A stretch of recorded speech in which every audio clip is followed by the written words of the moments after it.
O título da nossa pregação é Cuidado com o Leão. Vamos a 1 Pedro, capítulo 5, versículos de 8 a 9, a penúltima pregação sobre o livro de Pedro, que eu estou expondo desde o versículo 1, do capítulo 1. Só esse título já deve ter dado a vocês a pista do texto, um texto muito conhecido, clássico, sobre a pessoa, a personalidade e a obra deste grande inimigo chamado o diabo. Então, 1 Pedro capítulo 5, versículos 8 e 9, diz assim: sede sóbrios e vigilantes. O diabo, vosso adversário, anda em derredor, como leão que ruge, procurando alguém para devorar. Resisti-lhe firmes na fé, certos de que sofrimentos iguais aos vossos estão se cumprindo na vossa irmandade espalhada pelo mundo. Vamos orar. Obrigado, Senhor Deus, por este texto à nossa frente. Não é agradável falar do teu grande inimigo, mas extremamente necessário, útil para a nossa preservação, para o nosso crescimento em Cristo. E para os que não são crentes ainda, para que abram o olho e se apavorem pelo fato de serem escravos deste ser tão ruim. E que entendam a pregação do Evangelho, que aponta para a salvação em Cristo, como vamos tocar durante a mensagem. Em nome dele, Cristo, nós te pedimos e agradecemos. Amém. Pedro estava falando da necessidade de sermos humildes com os outros e com Deus, exortando a lançarmos sobre Cristo toda a nossa ansiedade. E agora ele passa para um outro assunto. Sede sóbrios e vigilantes. Sóbrio no original significa literalmente livre da influência de intoxicantes. Alguém que não está bêbado, alguém que não está intoxicado por uma droga. Então, literalmente significa isto. Mas não é o que Pedro está falando aqui.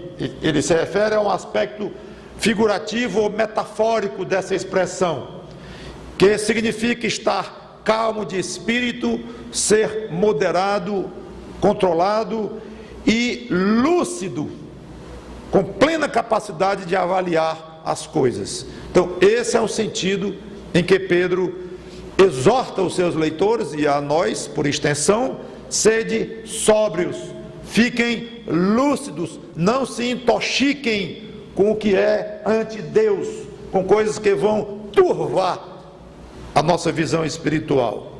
Sóbrios e vigilantes. O termo no grego para vigilantes, o verbo é gregoreo, de onde vem Gregório. Tem pessoas que se chamam Gregório. Então isso significa vigilante, alguém que está atento, cauteloso, alerta, ou seja, vigilante, uma excelente tradução. Só a simples necessidade de nós vigiarmos no nosso andar cristão já pressupõe duas coisas. Primeira, há perigo à vista. Claro, há perigo. Ninguém diria para você: vigie, tenha cuidado, esteja alerta, se você não tem nenhum risco de coisa nenhuma. Então seria uma advertência totalmente inócua, ou fora de sentido. Então, há perigo, há alguém ameaçando avançar sobre o que é seu. Cuidado, esteja alerta. E no caso de ataque, ter o que perder. Não, isso é óbvio. Se alguém vai me atacar de alguma forma, eu tenho que perder. Não necessariamente. Quando nós vamos andar em algum lugar só com calção, uma camisa e um tênis velho, o nosso medo de ser assaltado é muito menor do que quando estamos todos prontos com o relógio e o telefone, o celular e tal. Porque se vier ali, não temos nada para levar, quer levar um tênis velho, levar também a camiseta velha. Então, tenho que perder. É importante essa conscientização. Não é só que há perigo de um assalto, mas no caso de assalto, há muito o que perder. Isso é importante. Talvez nós damos menos valor aos ataques do diabo do que deveríamos dar. Deixa eu dizer de outra forma. Talvez nós achemos que nos causam menos prejuízo do que de fato nos causam os ataques do diabo. Ele então aqui diz de que especificamente nós devemos estar sóbrios e vigilantes. Do diabo. E aqui vem um dos textos mais famosos da Bíblia sobre a doutrina de Satanás. O diabo é adversário de Deus e, por extensão, vou já comentar melhor isso, é adversário dos crentes. Diabo é uma transliteração da palavra no grego diabolos, que significa acusador, no mau sentido. Acusador querendo caluniar, difamar. É um anjo decaído. Eu não vou discorrer muito sobre a pessoa do diabo, nem ver as passagens. É um anjo decaído, cheio de miríades de outros anjos. Ele foi chefe de miríades de outros anjos decaídos, que nós chamamos de demônios. Coitado daquele que pensa que o diabo é uma figura lendária, que só aparece nas fantasias de carnaval, com chifre, um rabo pontudo, e que demônios também são coisas místicas, inexistentes, coisas que vêm da imaginação do homem. Coitado daquele que pensa assim, porque não sabem o quão real é o diabo, o quão real são os anjos decaídos, o quão perigoso é o conjunto de todos esses inimigos. Outro nome para o diabo é Satanás, que é a forma grega da palavra hebraico Satã, que quer dizer adversário. No Novo Testamento, a palavra Satanás se refere exclusivamente ao diabo. A palavra diabolos não se refere só a Satanás. Interessante, não quero confundir um pouco a cabeça de vocês, mas caluniador, difamador, há algumas vezes no Novo Testamento em que a palavra no grego diabolos é usada para homens caluniadores, inimigos. Acontece, mas é mais usada mesmo para o ser chamado Satanás, que também é chamado de diabo, embora não exclusivamente no Novo Testamento. E ele diz, Pedro explica, o diabo, vosso adversário. Agora interessante, o crente poderia dizer, não, meu não, eu nem conheço. Adversário de Deus. Ele é um anjo, caído que seja, mas é um anjo, que Deus criou para servir a ele. Deus não deu certo lá, se revoltou, se rebelou e quer lutar contra Deus, insiste em lutar contra Deus, obcecado por isto. Então ele é inimigo de Deus. Eu não me envolvo com esse ser não, que eu não quero nem conversa com ele. Não é assim, Pedro diz. O diabo, vosso adversário. Por quê meu adversário? Por que seu adversário? É uma honra. A resposta, ou aponta para uma honra para nós, é que nós somos tão identificados com Cristo, pela fé, estou falando aos crentes em Jesus Cristo, nós somos tão identificados com Cristo, que passamos a ser inimigos do inimigo de Cristo, do arqui-inimigo de Cristo, que é o diabo. Nós passamos a ser também inimigos do diabo, porque somos amigos ou somos adoradores do grande inimigo do diabo, que é Jesus Cristo.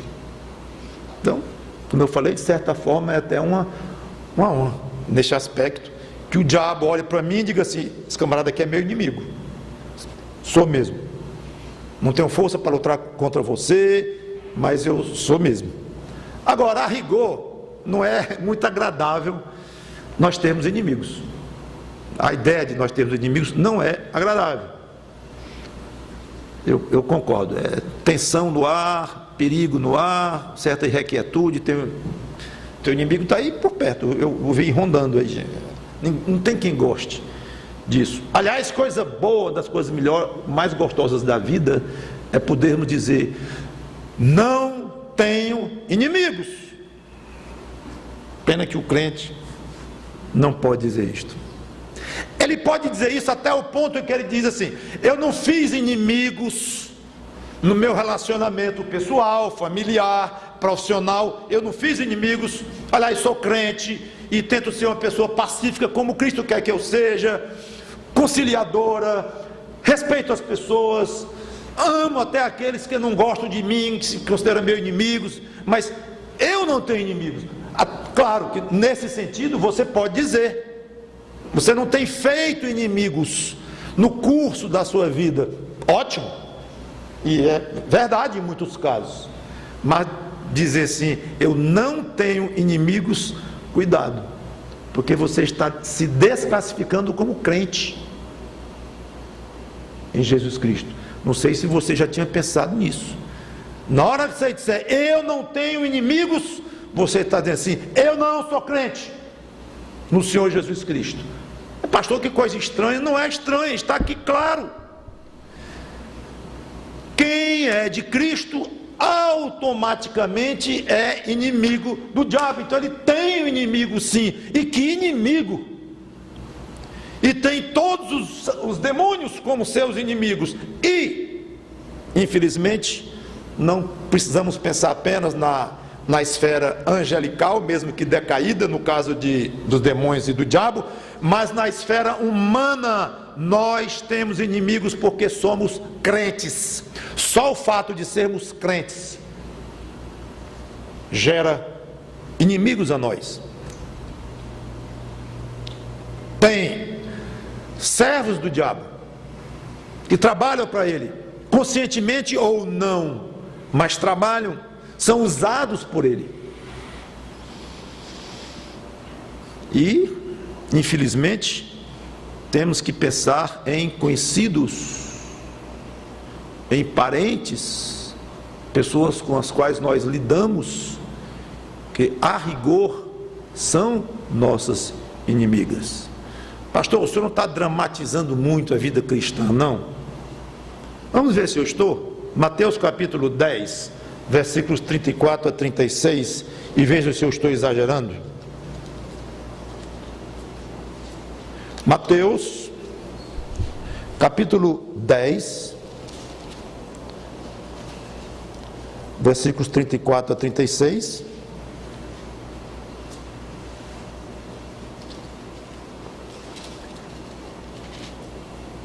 O próprio Senhor Jesus Cristo falando: não penseis que vim trazer paz à terra. Não vim trazer paz, mas espada. Pois vim causar divisão entre o homem e seu pai, entre sua filha e a sua mãe, entre a nora e a sua sogra. Assim, os inimigos do homem serão os da sua própria casa. Estou exagerando?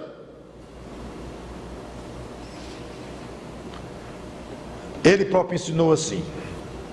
Mas o inimigo mais terrível que temos, voltando então ao nosso texto, o mais perigoso, o mais implacável, não é humano, é angelical no sentido decaído, ou seja, satânico, que é o próprio diabo. Agora Pedro vai falar um pouco da atividade, ou de uma atividade do diabo. Anda em derredor, extremamente atuante na terra, entre os seres humanos. Nós não o vemos porque ele é invisível aos nossos olhos, mas ele não está limitado às esferas celestiais, a sua atuação. Anda em derredor. Quando Deus perguntou a Satanás: por onde tu andavas, Satanás? Ele disse: andando, passeando pela terra, rodeando a terra. Mais tarde eu toco nesse ponto. Jesus chamou o diabo de príncipe deste mundo. Jesus o chamou assim. Eu não vou ler a passagem, está em João 16 e 11. Apóstolo Paulo, inspirado pelo Espírito Santo de Deus, chamou o mesmo ser, Satanás, ou o diabo, de o Deus deste século. É forte, gente, é forte demais. Deus deste século, príncipe deste mundo. E quem o chama de príncipe deste mundo? O rei de tudo que existe, Jesus Cristo. Ora, eu pensei que esse mundo fosse de Deus e não do diabo. Tem uma coisa errada, eu estou muito confuso. Não fique confuso, não. De fato, Deus é o dono do mundo, Cristo é o dono. Toda autoridade me foi dada no céu e na terra, disse Jesus Cristo. Mas Cristo, por motivos que nós nem entendemos direito, Ele entregou a terra, ou o mundo, para o domínio, um domínio limitado, mas um domínio, uma influência enorme de Satanás, até um certo tempo, mas entregou. Então os motivos pelos quais Deus fez isso, não estão em evidência aqui, em exame aqui, mas é fato. E isso ajuda muito o crente a entender o que acontece com o mundo. E ajuda o crente a ter a expectativa correta da pena. Quando nós lemos sociólogos, filósofos, estadistas escreverem que o mundo está melhorando, está se desenvolvendo mais, e com isso vem mais harmonia entre os homens, mais a tão almejada paz na terra. Um dia ela chega. Estamos trabalhando para isso. Estamos trabalhando para isso, gente. 2000 anos trabalhando para isso. E olha